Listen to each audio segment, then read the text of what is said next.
Hello everyone, my name is Omanmesh Mishra and today we are back with the 11th lecture of our series Structural Analysis. ठीक है? So as you all know that I am a second year IIT route की B.Tech in Civil Engineering and जो आज हम लोग पढ़ने जा रहे हैं वो टॉपिक है जीरो फोर्स मेंबर्स. ठीक है, तो लेट्स गेट राइट ऑन.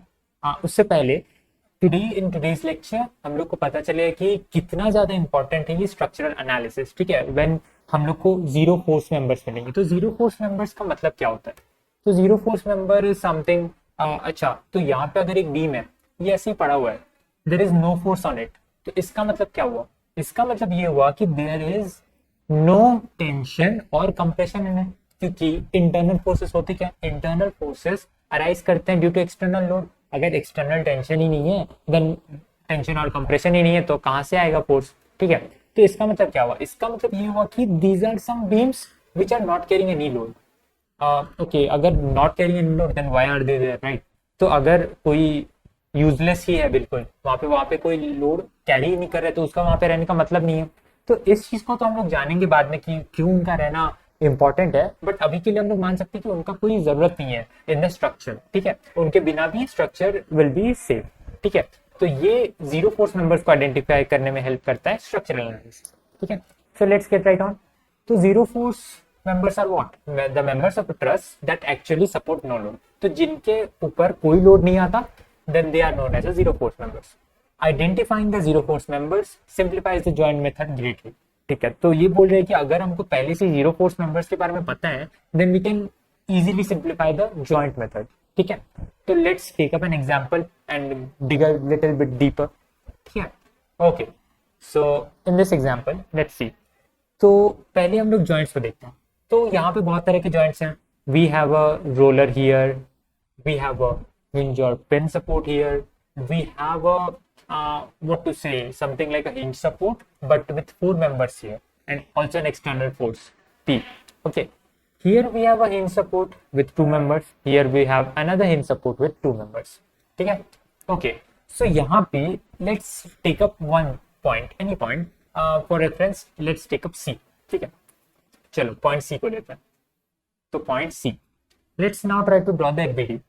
तो सी में दो फोर्सेस लग रहे हैं, member forces, because C is a hinge, it's not a support. Confuse नहीं होना चाहिए कि अगर हम लोग सी को सपोर्ट मान लें और उसमें सपोर्ट रिएक्शन लगा दे, then C will experience four forces which is wrong. ठीक है, हम लोग को यही जानना है कि C is a hinge and it will only experience two forces which are itself the member forces. ठीक है, तो हम लोग लिख रहे हैं F B C and F C D, तो टू फोर्सेस.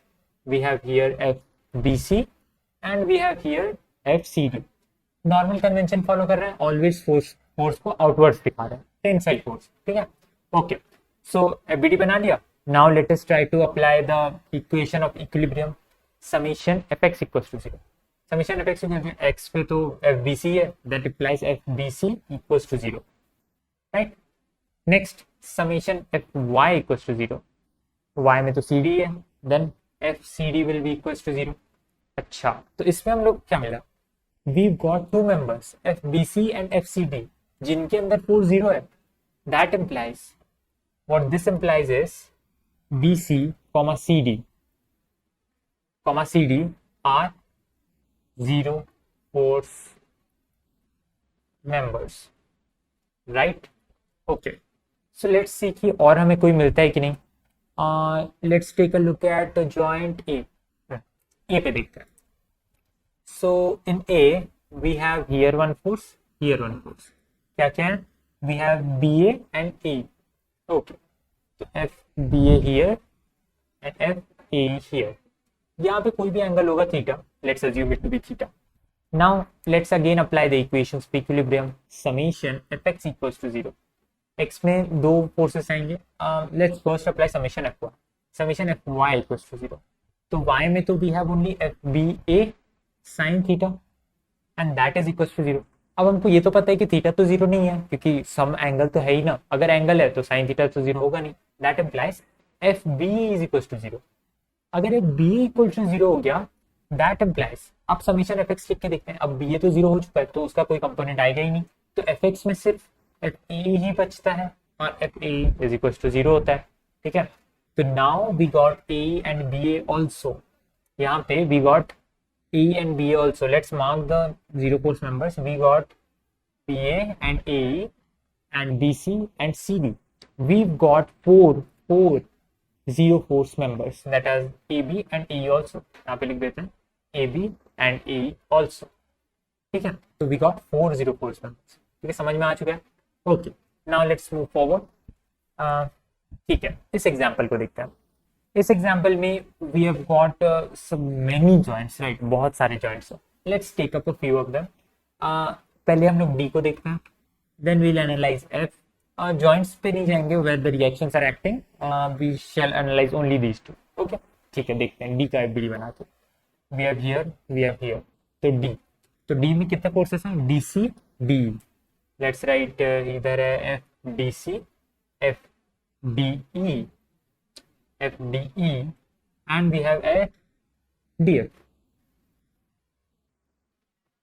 ओके, तो let's assume this to be the Y direction और this to be the X direction. Coordinate axis से किसी भी ओरिएंटेशन में ले सकता है. Okay, now summation F Y equals to 0. ये करने से हमको क्या मिल रहा है? We are getting F D F is equals to 0. ठीक है, दिस सिंपल है ना. अगर एफ डी एफ 0 हो गया, then we have identified 1 zero force member. क्या दूसरा वाला भी 0 होगा? नो, नॉट नेसेसरली, क्योंकि F D C equals to F D होगा, but will they be equal to 0 हमको नहीं पता, so we can not analyse that. ठीक है, तो नेक्स्ट पे चलते हैं. Let's identify F also. ठीक है, एफ पे भी एफबीडी बना के देखते हैं एक बार. सो वी हैव एफ है, तो 2 हैं, 1 here, 1 here and here and here. ठीक है, तो F D F, this is the F D F ना, F D F which is equal to 0, तो इसके एग्जिस्टेंस का कोई वैल्यू ही नहीं रहा. ठीक है, तो we have got C F, G F and F E. C F, G F and F E force, right? Okay, so now let's apply summation f y equals to 0. y को 0 कर दिया, तो अगर ये एंगल सम फाई है, then FCF sin phi will be equals to 0. That implies FCF equals to 0.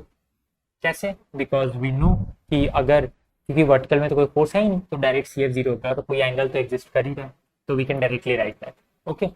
Okay, so now let's move forward. हम लोग को 2 जीरो फोर्स मेंबर्स तो मिल ही गए, we have this and this. ठीक है, अब इस स्ट्रक्चर में if there are more zero force members, then I encourage you to find it. ठीक है, आप लोग एफबीडी बना के देखना हर एक जॉइंट की, हर एक हिंज की, and then try to see if there are any zero force members. ठीक है, ओके. अब एक कमेंट लिखा गया है, so when 2 or more members are connected to a point where there are no external forces, they are zero force members. ठीक है, तो हम लोग एग्जाम्पल्स में देखते हैं कि जो जॉइंट्स पे कोई एक्सटर्नल फोर्स एक्ट नहीं कर रहा, लाइक यहाँ पे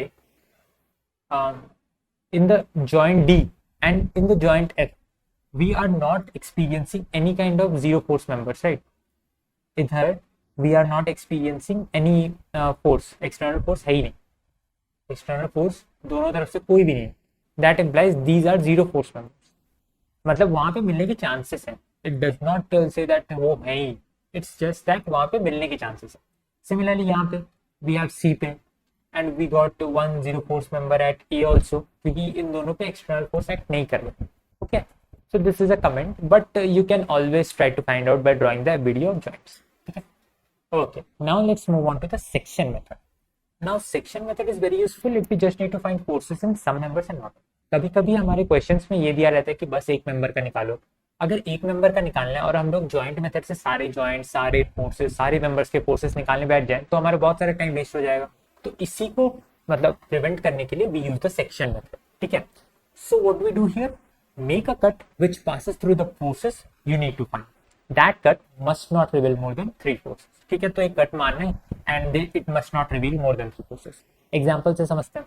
ओके, तो इस एग्जांपल में we need to find BC and CG which is this one and this one. ठीक है, तो इसको कट कैसे करेंगे? इसको कट करते हुए एक लाइन जाना चाहिए इसको. नाउ एक चीज ध्यान रखना है कि कट करने का मतलब ये नहीं होता कि बस उसी मेंबर्स को कट लें. उसका मतलब ये होता है कि just cut it into 2 equal halves. 2 equal हो अनइक्वल हो, बट 2 हाफ्स में तो कट करना ही. ओके, ठीक है, so we cut it through in half. Now let's draw the F B D. चलो एफबीडी बना के देखते हैं. हाँ, कलर चेंज कर लेते हैं. Now this is some sort of a triangle. We have here, we have here, we have here, something like this, right? So GC, GB and GF, GC, GB and GF. Okay, and we have 100 Newton here also. Sorry, 1000 Newton here. 1000 Newton A, B, C. Here we have A, B, G. ठीक है, angle के बारे में पता कर लेते हैं. Angle is all 45.22 tan 45, तो डायरेक्टली आ गया, तो 45 डिग्री आ गया, राइट? ठीक है, तो 45 डिग्री है, तो सारे एंगल्स 45 डिग्री है. Now what we need to find, we need to find BC and CG. तो इस पार्ट के ऊपर फोकस करते हैं. Let's try to apply the equilibrium equation. तो BC, अच्छा ये CB है, दिस इज CB एंड हाँ ठीक है, लेट्स फाइंड GC. अच्छा पहले हम लोग निकाल लेते हैं, किसको निकालें? We can find first GC, GB and we need what? BC. Okay, BC we need and ठीक है. So let's first find the value of GC, right? GC का वैल्यू निकालते हैं. कैसे निकालेंगे? Let's apply summation fy equals to 0. Summation fy लगा दिया, तो we have GC sin 45 degree will be equals to 1000. Direct है, ऊपर नीचे, राइट? तो FGC क्या आ गया? 1000√2, right? Okay, now let's try to apply. यहाँ पे लिख लेते हैं this is two also meters में. Okay, now let's try to find BC. CB और BC कैसे निकालेंगे उसको? Let's apply the moment equation on G. तो हम लोग का इक्वेशन क्या बोले? Summation mg equals to 0. mg equals to 0, तो G पे अगर मोमेंट 0 कर दिया तो BC का इधर मोमेंट and 1000 का इधर moment, they both will balance each other. So we will be having BC into 2 will be 1000 into 2. So which will imply BC equals to 1000, right? तो डायरेक्टली BC और GC आ गया, दो equations में आ गया. कितना मेहनत करना पड़ता हमको जॉइंट मेथड से, राइट?